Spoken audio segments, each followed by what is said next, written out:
Hello everybody and welcome to this introductory video. Today I will be talking about ethical hacking and I will also introduce you to the course itself. So first off, you might have noticed that the term ethical hacking is composed out of two words. You have ethical and you have hacking.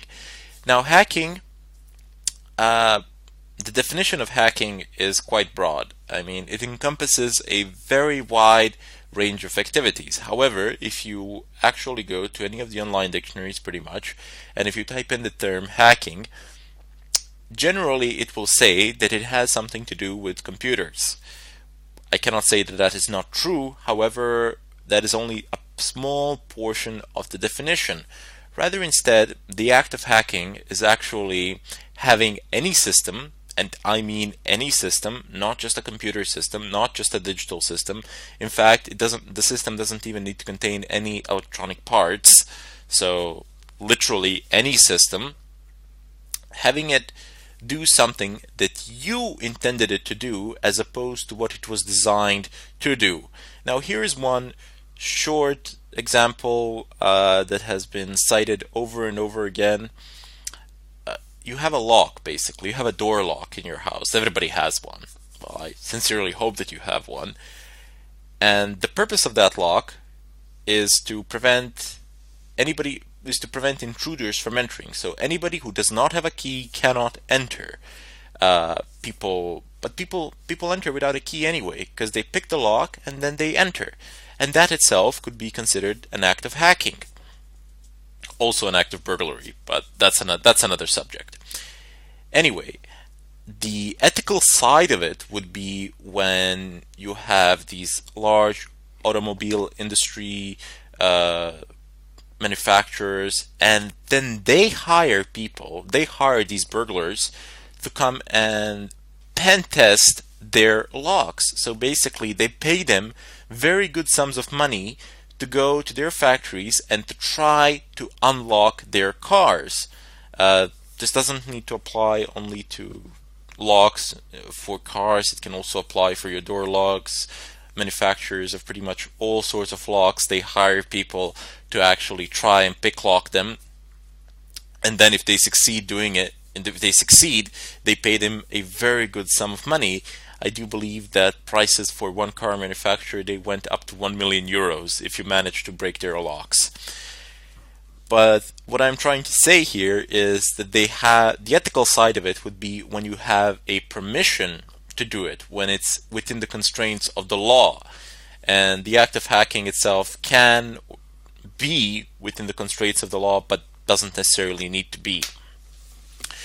Anyway, we will not be focusing on those types of locks today or during this course. During this course, I will teach you how to penetrate networks, how to exploit systems, how to break into computers, how to compromise routers, etc. You will be, after you've finish this course, after you've absorbed all the information in it, you will gain the ability to do some serious damage. Now, because of that, I wish to give a disclaimer here. So first off, I do not encourage any sort of illegal activity. Furthermore, I strongly advise against it, and I am against it. So you do not have any legit need to do anything that is against the law with the knowledge that you're going to get during this course, because you're going to get some pretty good knowledge and you can abuse it very easily.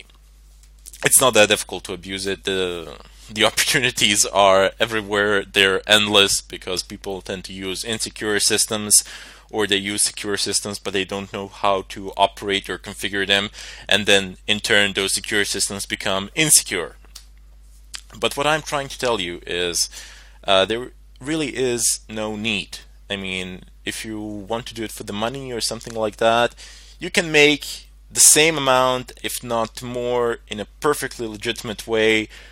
People will pay you to actually test their networks and to see if you can find any vulnerabilities in them and then report them, perhaps even fix them.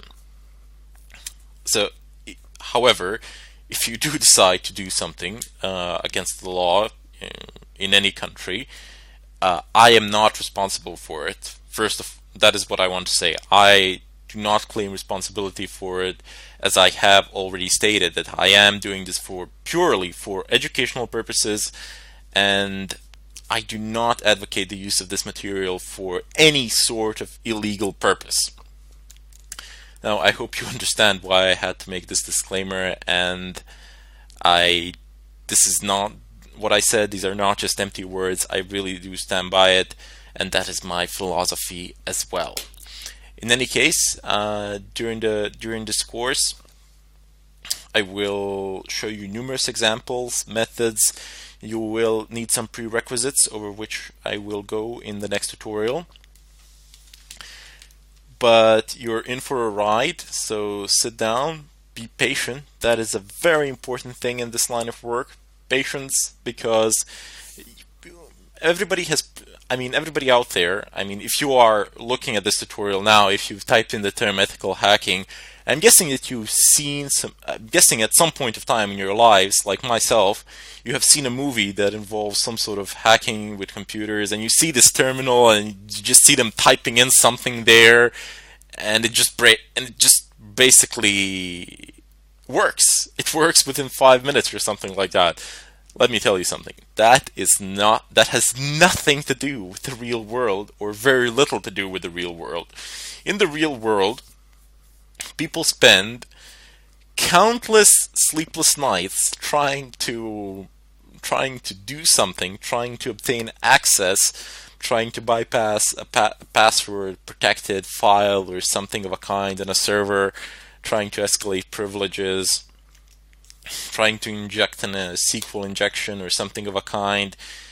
And they not only spend countless sleepless nights doing it, but they also spend a long time planning, preparing, and getting a general idea of what they can do, how they can execute an attack, etc. These are not things that you will be able to do within 5 minutes after you sit and open up your computer, your desktop computer, or whatever. You will need time, you will need patience, but above all, you will need to be curious. Curiosity is one of the first steps here, and obviously, since you've actually chosen to listen to this tutorial, to go through it, you do possess it already. You just need to build on it a little bit more, and you'll be where you want to be.